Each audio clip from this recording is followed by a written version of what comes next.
Hello, sir. O, bakit napatawag ka? Magpapaalam po sana ako, hindi po kasi ako makakapasok ngayong araw na to.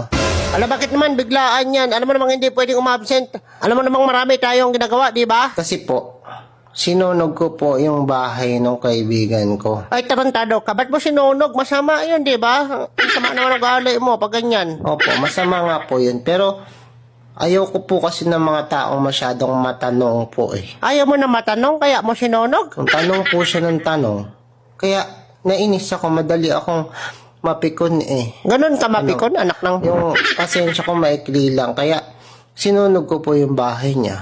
Paano to? Sinunog mo yung bahay, tinanong ka lang ng tinanong? Ano yun? Ngayon tinutulungan ko po siyang mag-ayos ng bahay, nag-sorry na ako. Kayo po, may tanong po ba kayo, sir? Wala naman akong tinatanong. Kinakamusta lang kita kung ayos ka ba, ganon. Hindi, parang may tanong pa po kayo kung bakit ako a-absent eh. Hindi, wala.